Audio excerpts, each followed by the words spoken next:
Hey everyone, Rush here. In this video, I wanted to go ahead and talk about this plus 10 Siege of Boralus that I timed this week.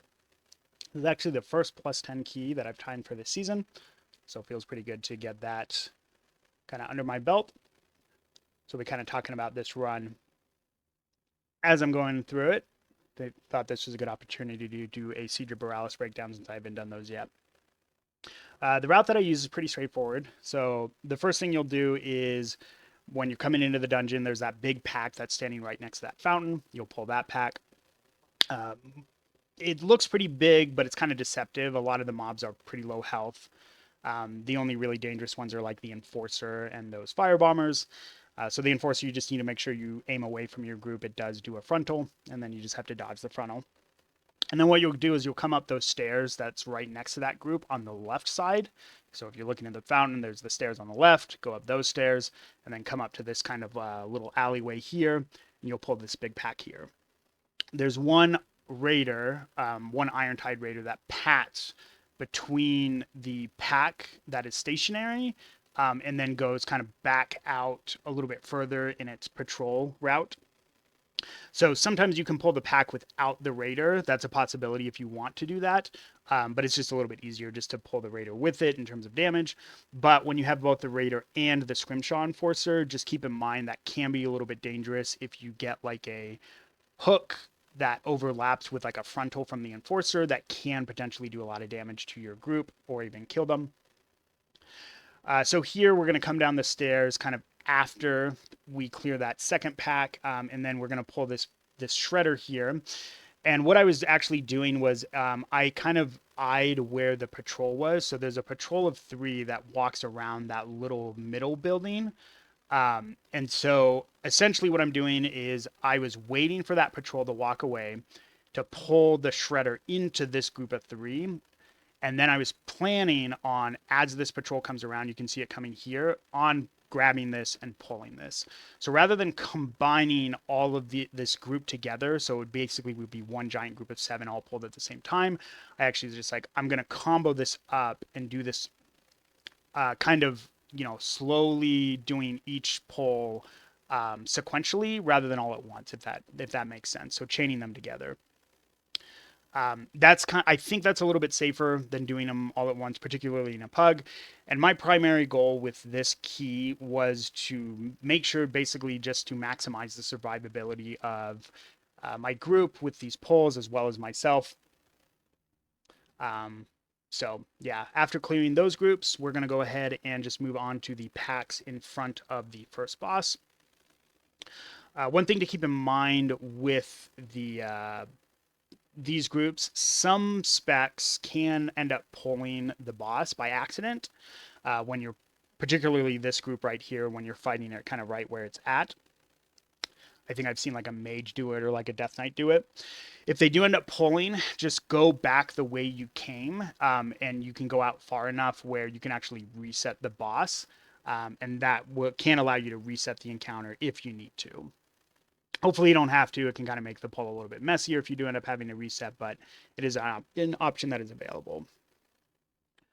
So basically, once we'll be kind of clearing these packs, we'll be going to the boss next. These packs aren't too difficult. The only mobs to really worry about in these are the Raider and the caster that does both Brackish Bolt and Watertight Shell. When you're going into the pack, you can use Spell Reflect to reflect like the first Brackish Bolt. Make sure to kick the Watertight Shells. Those do need to be stopped.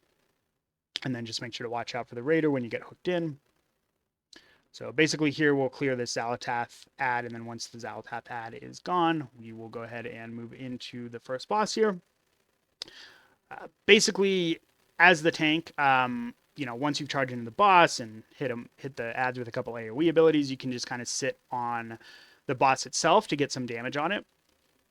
One thing, though, to keep in mind is make sure that this cleaver doesn't hit any bombs. They did change it so I don't think the cleaver hooks any longer if it does hit a bomb, but even still, you don't want to clear the bombs because you want to make sure the rest of your party has those bombs available to use to pull the boss into. But on top of not running the ad into it, you also want to make sure that if you think a bomb is going to go off, like you're going to see it right here, you can walk into the bomb yourself and clear it. It really doesn't do that much damage to you. I guess it did a little bit there. I did have shield wall up when I walked into it. So pop it offensive. You can walk into the bomb. It won't kill you. It'll just do a little bit of damage. You want to make sure those bombs don't explode. If the timer ends and it does explode, it will kill your group. So just make sure that's not happening. Things do get kind of a little bit hectic here. You can see there's a ton of ads. There's Zalatath ad. There's all these cleavers. They're running after me. There's the powder shots that are shooting at me. There's frontals going on. It gets a little bit hectic kind of near the end here. But, you know, it's not too difficult. The key is, again, like I said, make sure the ads don't hit any of the bombs. Try to stay on the boss as much as you can. But ultimately, if you can't, if you have to move away from the boss, it's better to do that than it is to, you know, risk having one of those cleavers hit those bombs or anything like that. So we managed to clear that boss pretty easily. We're going into this next group here. One thing to keep in mind, there are 2 shredders in this group. So the shredders do put will put a bleed on you that can stack, so you can get like 2 stacks of the bleed. You can see that's on me, and the bleed actually does a decent amount of damage. Just as it was in Dragonflight, warriors still struggle with things like bleeds, so it'll do a little bit of damage there. Try to just use like defensive if you need to. You can shield wall it. There's really not anything in the next couple of packs you really need shield wall for, so it's totally fine to use it on those bleeds to stop a little bit of damage. So here we're going into another Wave Shaper Iron Tide Raider pack. So kind of pretty much the same as like the other packs that you've seen. Nothing too hard or crazy or complicated with these packs.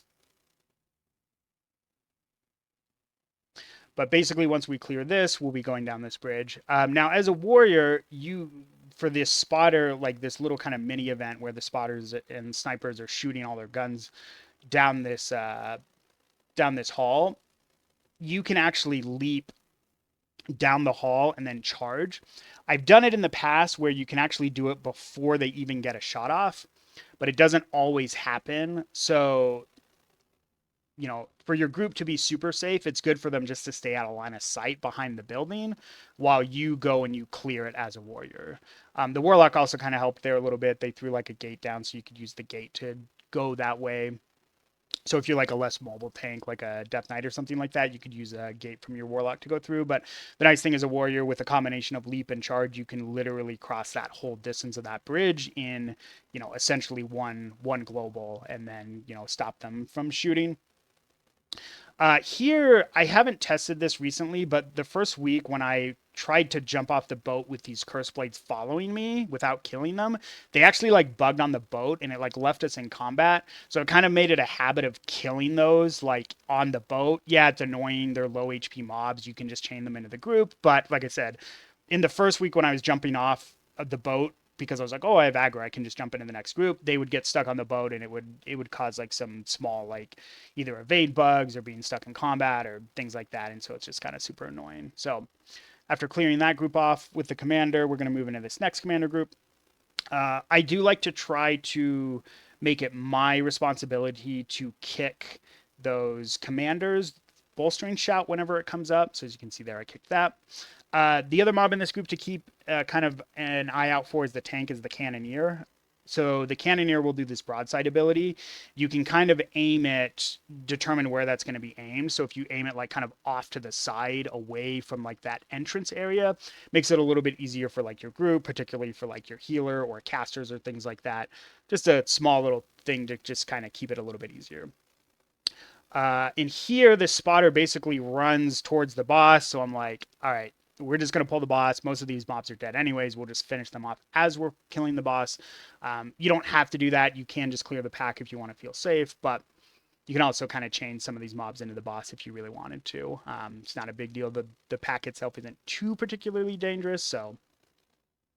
But here we're pretty much going into the boss. My priority when I'm doing this boss is just to survive. Well, 2 priorities is to survive and to make sure there's a slow on the boss. You also have to make sure you pick up these 3 ads when they come down, so the cannoneer and the deckhands. The deckhands can be stunned. The cannoneer can't. And again, like that trash pack, the cannoneer will point a broadside at you. So just kind of point that away from your group as best you can. And then when these volleys are coming out from the boss, just make sure you're avoiding those. That's your number one priority. Don't get hit by those. They will, I think they will usually kill you or come very close to killing you.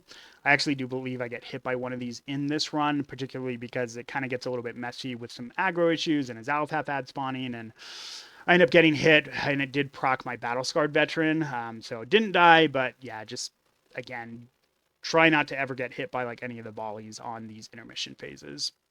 Even if you have to move away from the mobs, as long as you have aggro on them, it's totally fine. But yeah, as you can see here, the mage I think was maybe in cooldowns. So I'm trying to basically just, yeah, like I think I walked into that broadside trying to grab that Zaltheth ad, and I should have just stayed away and just used like taunt and heroic throw to grab threat on it. So it did proc my battle scarred veteran, but ultimately no one died, and that's kind of the most important thing. That's why I take battle scarred veteran on these higher keys. And then we'll just finish off the boss. Once you're done with the intermission phases, this boss is pretty easy to do. Just as long as you're using Thunderclap in rotation, there'll always be a slow on her, so she won't ever jump around the room, giving you any issues or anything like that. And then here, there's one more kind of like little sniper gauntlet. There's two safe spots. You can either go behind that fountain or you can go behind this little cart right here. And these are safe spots, so you won't get hit by the bullets. And then when you see them say reload, you run up here. You basically, I think if you just get in melee range, they run away, but I always try to hit them with like a thunderclap just to do damage. And then here I'm just going to grab this demolisher and we're going to go into these village rats.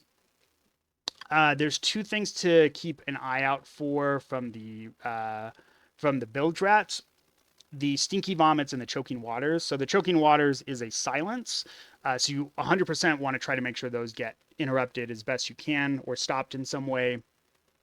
The stinky vomit is a little bit less important, but it's still really good to kick those because it puts like a disease on the target. If you do have a disease dispel, it is less important because the disease dispel can remove them. But the choking waters absolutely should be kicked. There's one right there, and I kick it because if it goes off, it will silence most likely your healer. That can cause like a lot of issues. But it's still good to try to kick like the stinky vomits, and you can kick water bolts as well, as you can see there. My healer is pretty much just kicking it just to kind of stop a little bit of damage. The Bildrat Demolishers, so the really big mobs here, that Terrifying Roar, you can make yourself immune to it. It doesn't do any damage to you. It literally just fears you. So if you just Berserker Rage right before it goes off, if you're standing in it, it literally won't do anything to you. So you can stand in it and Berserker Rage. But if your Berserker Rage is down, you do need to move out of it because you don't want to be feared for that amount of time. And then for these polls, like for these kind of like build rat polls, I have just kind of been making them smaller here. So I do grab one extra, of the smaller build rats just to kind of chain it into this poll. But I do kind of like to make these a little bit smaller with the demolishers. So usually I do like one demolisher and 3 to 4 other build rats. But here I was like, you know what? We can grab these two. We'll pull into this pack of 5. But this group is still pretty dangerous, actually. I think particularly because of these diseases. As you can see, I've got 2 diseases on me and they're ticking for a lot of damage. I think I asked the paladin at one point to be like, hey, can you cleanse? It's actually a big reason why we brought a ret paladin, was to particularly for this area with the disease cleanses and then the poison cleanses in the next area. But I'm getting chunked really hard here because of those diseases. And I actually think I probably had wall here. I could have walled at some point to stop a lot of that damage. But this pack ends up a little bit messy because of that, I think, but we managed to kind of get through it. The paladin does end up dying. But yeah, as you can see, the diseases do a ton of damage to me. So if you have someone in your group that can cleanse diseases, try to make sure they're cleansing those off of you. This spotter sniper group, by the way, I'm running over these bananas to clear them for my group. That is intentional because that one particular banana I know people will always run into. So I'd much rather me walk on top of it and make sure that it's done before the pull. But this particular spotter and sniper group, you can actually you can skip this group, and in fact, most people recommend skipping this group. If I have a rogue, usually I'll just kind of shroud it. You can use invisible potions too if you don't have a way to skip it. I think priests can also skip it as well. I think if they mind soothe all of the mobs and then you kind of like go to the right, like the hard right, and hug the wall and come up here, you can kind of do that. But if you do decide to clear that group, because it is in the way, then you want to make sure that you are using as much crowd control on those shoots and those ricochets as you can. So when you see the shoot cast going off, send out a shockwave. When you see it happening again, send out an intimidating shout. Using all those like kind of AoE stops, or even just a storm bolt on like 1 or 3, depending on if you have the talent, can help. Granted, it will not stop them from doing it again after, but what it does is it can stop like several seconds of damage and making the pull a little bit easier if you do decide to go ahead and pull that group. Here, I think someone ended up pulling these. It might have just been by mistake. So I'm pretty much just popping shield wall since I was not planning on this pull. So I kind of want to try to smooth this out as best we can.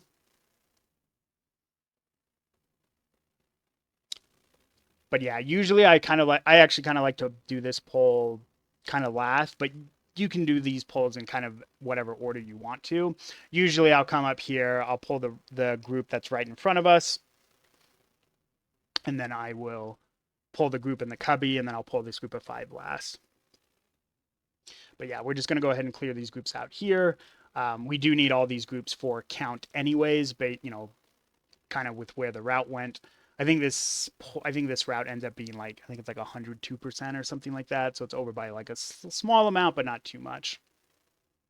So we're pretty much just going to finish these groups off, and then we're going to go into the last boss. There is a mob that will put a stacking poison on you. It's this Ashvane Invader. I think they like coat their weapon, and then when they're hitting you, the poison will kind of stack up on you, kind of like a rogue does. That can be cleansed as well with like a poison dispel. So druids can cleanse that, paladins can cleanse that, shamans can cleanse it with poison cleansing totem, but that does have a cooldown, so they can't do it as often as those other 2 specs or some of the other specs. But basically, if someone in your group has a poison dispel, you can ask them, hey, throw me a poison dispel. They don't need to do it with like 1 stack. Wait till you've got like 4 or 5 stacks and then cleanse it off. That's the best way to kind of mitigate the damage from those stacks. Other than that, there's the raiders. You should also try to use some CC on these snipers, just to again mitigate some of the damage from those shoots. And then we're just going to go into the boss. So we'll just go ahead and pull this boss. As a tank, this boss isn't too hard. The most important thing when you're fighting him is just to try to make sure he is aimed away from your group as best you can. So as you can see, the group's essentially kind of behind him or to his sides, and then that way the only player he's facing is me. And then pretty much when tidal surges happen, just watch where the waves are, make sure you're not getting hit by those waves. Then we'll go back and then we will continue fighting the boss. Yeah, fortunately this boss is like one of the easier bosses, I think, definitely overall for the season. There's a little bit of group damage from the breakwater, but there's literally no other damage that goes out, so your healer has plenty of time to top everyone off when like the breakwater goes out. And then those frontals, they just get aimed at the tank. So as long as you have the boss aimed away, then no one should be getting hit by them or have to worry about moving out of them. And then again, we're watching for the tidal surges, and then we'll just reposition here. And I think I actually kind of flip the boss here, since the group went in that one direction. We all kind of went that same way. So I go, okay, group is all kind of in this area. Let me just turn the boss around so that way those frontals, again, go away from the group. Pretty straightforward boss, not too complex. One thing to keep in mind is I do think on this next tidal wave, I believe there's an overlap with the tidal surge and the frontal. In fact, I think I'm actually aware of that, and I actually wait before I move to the kind of the statue to make sure the frontal is aimed away from the statue. which does prompt me to use a leap on the second tidal surge to make sure I don't get hit by the tidal wave. But yeah, so that's pretty much Dark Fathom. Pretty straightforward boss, pretty easy. So we'll finish him off here, kill his Zalpath ad while the RP's happening, and then we will move on to the final boss, Viscoff. So the Kraken boss, there are a couple things you can do as a tank to try to make this a little bit easier. One thing is I communicate to my group where I'm going to be standing when I'm tanking the Demolisher, and it's pretty straightforward. I use just a couple words, standing on left of demo. So what this means is I'm just going to be standing on the far left of the Demolishing Terror. As a tank, you always have to be in melee range of the Demolishing Terror. If you're not, it will wipe your group because I think it does like a pretty nasty, like big group-wide damage thing. So you always have to be on these Demolishing Terrors. But I tell my group beforehand, hey, I'm going to stand to the left. So what this does is it lets everyone know where I will be. So that way, the Paladin, as the melee, can now, as you can see, stand on the right of the Terror. So that way, when one of us, or if both of us, get the magic dot with that circle, when the healer or someone else in the group that can dispel, I think the Warlock can dispel, but basically when you get dispelled, when it gets cleared, you're not standing next to anyone, and that way those people don't get knocked into the air and risk dying because of that knock. In fact, sometimes if you want to as a tank to try to give your DPS a little bit more room, especially if you're really melee heavy, is you can like just not even DPS the gripping terrors.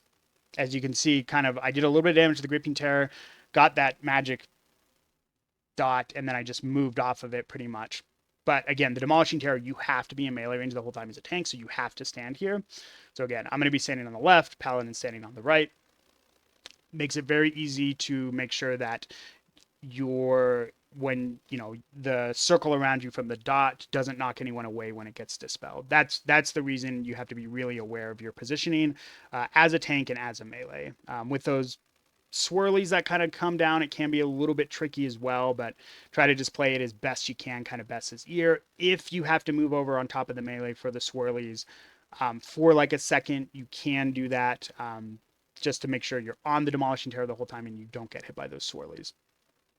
And again, I'm just going to stand off. I'm going to let my DPS kill the Gripping Terror. We've got 5 minutes left to finish this key. There's no reason for me to go crazy min-max about DPS. Again, survivability, living through this is going to be far more important. On this last platform, by the way, there's 2 ways you can go to get to this last boat, this last area. You can go either the right or the left. So you can go back the way you came, or you can go on the left. I decided to do something I've literally never done before in Siege, which is walk out on this plank. This maybe was a small mistake, because as you can see, I kind of struggle because I fall off the plank, but I managed to do it right the second time. So you can see this tiny little plank right next to the Terror. So if you actually kind of just scoot off to the end here, you can stand right on the edge of the plank, and this actually gives your group more room to move around the Terror. You can even see like the Paladin's kind of shifting as the swirlies are coming down, so he has more room to move around and DPS the Terror, and I can just stand on top of this plank here and make it easier for your group to just kind of stand in that one position. And again, I'm just going to pretty much move in, but I'm not going to move into the Gripping Terror. I'm just going to let the Paladin kind of DPS it. And I'm just going to stay away from everyone else, so that way we don't have to worry about me overlapping with like the magic effect with like a dispel or anything like that. And a lot of times your healers won't dispel you as the tank. They shouldn't be dispelling you anyways. So use your mitigation when you have the dot on you. Use Spell Reflect. Try to keep your Ignore Pain stacked when you can. Spell Reflect will help. It'll mitigate, for 5 seconds a little bit of the dot damage. So, but yeah, that is Siege of Boralus. Thanks everyone for watching. Go ahead and subscribe for more tanking tips and videos. And you can also watch me. I do stream pretty regularly. It's on twitch.tv/fresh tanking. So you can check me out there. Usually I'll just be streaming my key runs and things like that. So yeah, thanks again for watching.